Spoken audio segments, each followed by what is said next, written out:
Subscribe now and press the bell icon. Never miss an update. Modi सरकार के दौर में मुसलमानों समेत जो माइनॉरिटीज पर, अकलियतों पर हिंदू इंतहा पसंदों के हमलों में हम देख रहे हैं कि गैर मामूली इजाफा हो रहा है और पाकिस्तान ने भारतीय मुजालिम के जो डोजियर्स हैं वो भी जमा करवाए, लेकिन आलमी ताकतों और अक़वाम मुत्तहिदा के इदारों पर कोई असर नहीं हुआ। रशिया और चाइना जो हैं दोनों जिटरी हो रहे हैं, परेशान हो रहे हैं, क्योंकि इंडिया जो है वो सेंट्रल एशिया तक उसकी पहुंच हो गई है। अब ये मकबूजा कश्मीर में जो काबिज भारतीय फौज है उसकी रियासती दहशतगर्दी का सिलसिला जारी है। कश्मीर मीडिया सर्विस के मुताबिक काबिज भारतीय फोर्सेस ने एक और कश्मीरी नौजवान को मुहासरे और नाम निहाद सर्च ऑपरेशन की आड़ में शहीद कर दिया।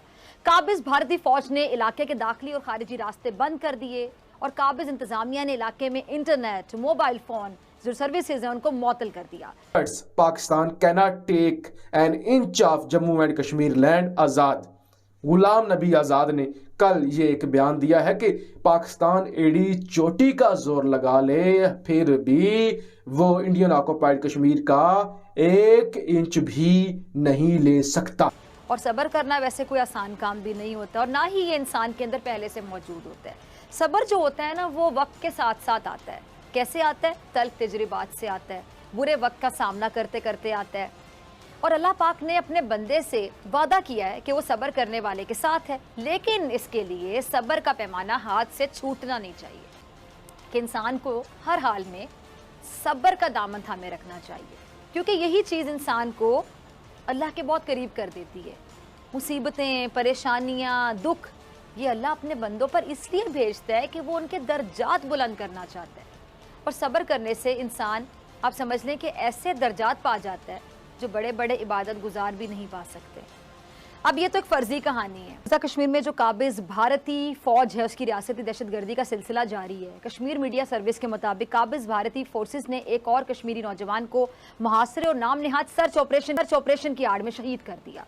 काबिज भारतीय फौज ने इलाके के दाखिली और खारिजी रास्ते बंद कर दिए और काबिज इंतजामिया ने इलाके में इंटरनेट, मोबाइल फोन जो सर्विसेज हैं उनको मुअत्तल कर दिया। भारतीय इंतहा पसंदों की जानिब से मुसलमानों को कत्ल करने की खुलेआम धमकियों पर मोदी सरकार की खामोशी को अमरीकी अखबार ने तनकीद का निशाना बनाया है। न्यूयॉर्क टाइम्स ने लिखा कि गुज़िश्ता दिनों इंतहा पसंद हिंदू जमातों के रहनुमाओं की जानिब से मुसलमानों को कत्ल करने की खुलेआम धमकियां दी गईं। मकबूजा जम्मू कश्मीर में जो निहत्ते और मासूम कश्मीरी हैं उनकी जो जारी नस्ल कुशी है उस पर OIC वज़ीर खारजा का इजलास बुलाया जा और इससे बढ़ के और क्या बदतरीन वायलेशन होगी इंसानियत के ख़िलाफ़।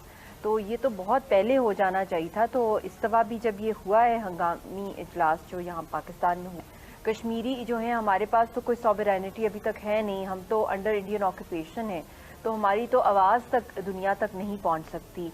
और जहाँ तक बात है रिपोर्टिंग की, चाहे बाहर के मुल्कों में या कश्मीर मीडिया सर्विस पाकिस्तान के अंदर भी, आपको भी पता है किस मुश्किलात का सामना करना पड़ता है और तब जाके हमें कुछ फैक्ट्स मिलते हैं वहाँ से। 5 अगस्त के बाद तो एक ऑर्गेनाइज्ड वे के अंदर जिस तरीके से लैंड ग्रैबिंग हो रही है, तो ये OIC की रिस्पॉन्सिबिलिटी है। और कुछ अर्सा पहले OIC के यहाँ पर आए थे जो उनके एनवॉय हैं, अपनी डेलीगेशन लेके, जो कश्मीर के ऊपर स्पेशल एनवॉय हैं, मिस्टर यूसुफ आए थे OIC के, उनके साथ भी सेशन हुआ था हम लोगों का। मोदी सरकार के दौर में मुसलमानों समेत जो माइनॉरिटीज़ पर, अकलियतों पर हिंदू इंतहा पसंदों के हमलों में हम देख रहे हैं कि गैर मामूली इजाफा हो रहा है और पाकिस्तान ने भारतीय मुजालिम के जो डोजियर्स हैं वो भी जमा करवाए, लेकिन आलमी ताकतों और अक़वाम मुत्तहिदा के इदारों पर कोई असर नहीं हुआ। और दुनिया के अंदर अगर हम देखें पिछला ये जो साल गुजरा है, मतलब ख़त्म होने वाला है पूरा साल, प्रैक्टिकली अभी तक किसी ने रोका नहीं है हिंदुस्तान को जो वो कर रहा है कश्मीर के अंदर, मगर आवाज़ें उठी हैं क्योंकि कोविड भी 2 साल हमने देखा है दुनिया का फोकस इसके ऊपर रहा। ओमिक्रॉन की वेव भी आ रही है, इसके अंदर भी कश्मीरियों के साथ मज़ीद तेज़ी की गई नस्ल कुशी की, जब दुनिया का फोकस अलग जगह था। कि अभी हरियाणा में भी ये जो हिंदू इंतहा पसंद मुसलसल चर्च पर हमला कर रहे हैं, फिर हिंदू इंतहा पसंदों ने आगरा में ये जो सेंटा क्लॉज के पुतले को नजर आतिश किया और अमरीकी अखबार ने बाकायदा लिखा है कि जी मौत के खौफ से भारतीय ईसाइयों ने खुद को हिंदू कहलवाना शुरू कर दिया है। इस पर आपका कमेंट चाहूंगी। ये अक़वाम मुत्तहिदा राइट देती है कि ये एक डिस्प्यूटेड एरिया है, ये एक अलग स्टेट है, अक़वाम मुत्तहिदा की रेजुलेशंस है, उसके बावजूद ये सब कुछ हट गया।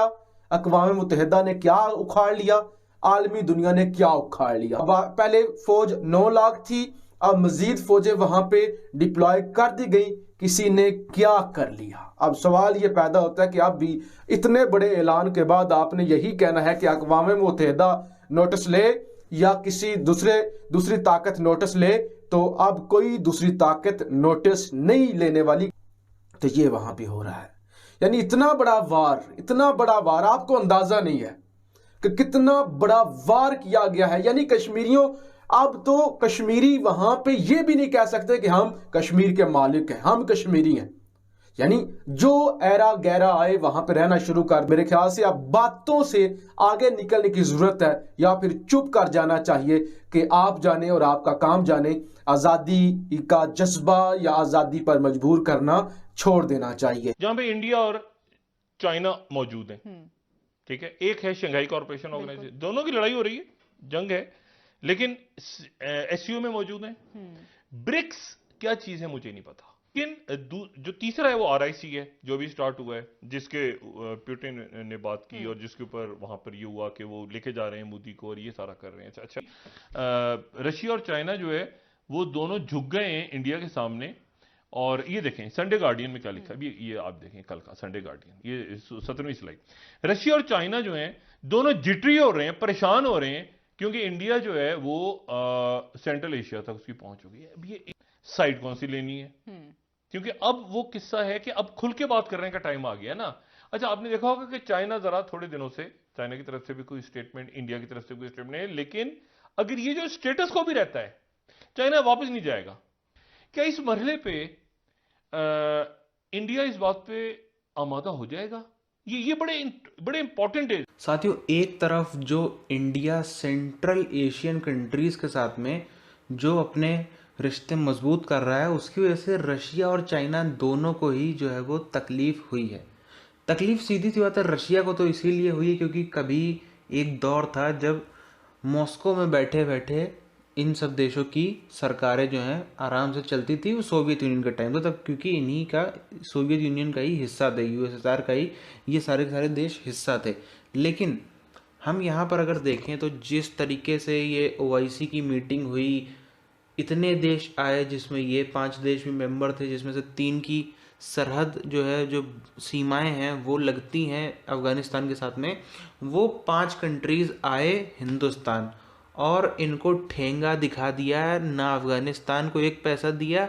और क्यों देंगे पैसा, आखिर क्यों देंगे? क्योंकि पैसा भी दो और फिर वहाँ से रिफ्यूजीज़ भी अपने यहाँ पे लो, ये तो कोई भी देश, जो भी समझदार देश होगा, मंजूर नहीं करेगा। ये सिर्फ पाकिस्तान जैसे देश के जो नेता हैं वही ऐसा कर सकते हैं, क्योंकि उनको खुद तो पाकिस्तान में रहना नहीं है। जो 2-4-5 साल रह रहे हैं, पूरी फैमिली इनकी वहाँ लंदन में पड़ी है, अमेरिका में पड़ी है, कहीं ना कहीं पड़ी है। 2-4-5 साल अकेले रह रहे हैं, खुद रह रहे हैं। बस जहाँ पे सरकार का टाइम पूरा, इधर बैठे फ्लाइट में, उस सीधे यहाँ से फरार। खुद तो रहना नहीं है, जब तक रह रहे हैं तब तक तो कोई दिक्कत की बात ही नहीं, इतनी सब सिक्योरिटी है, इसलिए इतनी जो है चिंता नहीं। लेकिन वो सब देश जो है वो थोड़ा सेंस रखते हैं, वो उनको चिंता है अपने देश की इकोनॉमी की, अपने देश की जनता की, इसलिए वो ऐसी बेवकूफ़ी भरी चीज़ें नहीं करेंगे। बहरहाल ये जो सेंट्रल एशियन कंट्रीज़ हैं ये बहुत ही ज़्यादा इम्पॉर्टेंट थे चाइना के लिए BRI प्रोजेक्ट के हिसाब से। लेकिन बहरहाल वो सारे प्रोजेक्ट बायलैटरली चलते रहते हैं अपने हिसाब से। लेकिन जो है कम से कम एक फैक्टर तो है कि हाँ भाई, इंडिया जो है इस तरफ में काफ़ी ज़्यादा मजबूत हो रहा है। अब कश्मीर की अगर हम दोबारा से बात करें तो कश्मीर में आप देखिए जिस तरीके से अब जो है इन्वेस्टमेंट, तो आप देखिए पूरी दुनिया से ही इन्वेस्टमेंट आ रहे हैं। तो एक चीज़ तो है कि कम से कम इन्वेस्टमेंट आ रहे हैं। थोड़ी सी जो चीज़ सुधार होनी चाहिए और होगी भी, वो है वहाँ पे सेफ्टी रहे, वहाँ पे जितने भी टूरिस्ट आए, जो भी लोग इन्वेस्टमेंट करने आए, उनको बस एक थोड़ी सी सेफ्टी मिलनी चाहिए, जो कि काफ़ी हद तक तो श्रीनगर और आसपास जहाँ तक टूरिस्ट जाते हैं वहाँ तक तो है, लेकिन फिर भी पूरे कश्मीर में नहीं है, ये हर कोई जानता है। तो हालांकि उस पर भी सोचा जाएगा, उसका भी कैसे करना है, क्या करना है, वो भी सरकार उसका रास्ता निकाल लेगी। लेकिन पाकिस्तानियों को इस चीज़ से हुई है बहुत ज़्यादा तकलीफ, क्योंकि एक पहली बार हम देखें तो पिछले 10 साल पीछे जाएँ तो इनके साथ में कई चेहरे नज़र आते थे। 2 साल पीछे जाएँ तो इनके साथ में कोई हो ना हो, कम से कम तुर्की जैसे लोग तो नज़र आते ही थे। अब इनके साथ में एक भी चेहरा नहीं दिखता है, पाकिस्तानियों के साथ में एक भी देश नहीं है ऐसा जो दिखता हो कि हाँ भाई हम जो है तुम्हारे साथ में कश्मीर के मामले पर हिंदुस्तान के खिलाफ खड़े हैं। एक भी देश ऐसा नहीं। तुर्की कहाँ है? तुर्की यहाँ पे रोडें बना रहा है, तुर्की उसी कश्मीर में रेलवे लाइन बिछा रहा है, टनल बना रहा है। अब कुछ लोग कहेंगे ये जो कॉन्ट्रैक्ट थे तुर्की को क्यों दिए, इसको तो बिल्कुल कतई नहीं देने चाहिए। तो भैया ऐसे ही जो है वो राजनीति चलती है, डिप्लोमेसी ऐसे ही चलती है कि अगर आपको किसी को शांत करना है तो आपको प्रोजेक्ट देने पड़ेंगे। और तुर्की को नहीं देते तो किसी ना किसी को तो देते ही, किसी ना किसी को तो देते ही। तो भाई किसी को किसी न किसी, उससे बढ़िया उसको दे दो जो फिलहाल के तौर पर दुश्मन को कमज़ोर करे। क्योंकि इंडिया ऐसा नहीं कि खुन्नस में कोई फैसला ले या ऐसा कुछ करे, सीधी सी बात है, इंडिया को वहाँ पे इन्वेस्टमेंट लाने हैं, इंडिया को वहाँ पर जो है वो सेटअप अच्छा करना है, इंडिया को जो है वहाँ पर टूरिज़्म बेस्ड इकोनॉमी बनानी है। इसके लिए वहाँ पे झगड़ेबाजी में ऐसी टूरिज़्म बेस्ड इकोनॉमी नहीं बनती, या फिर किसी भी तरीके की इकोनॉमी बनती जहाँ पे झगड़ाबाजी हो, वहाँ पर ग्रोथ नहीं होती है। तो बहरहाल इस वीडियो को यहीं पर ख़त्म करते हैं, मिलते हैं आप सबसे नई वीडियोज़ में, तब तक के लिए जय हिंद।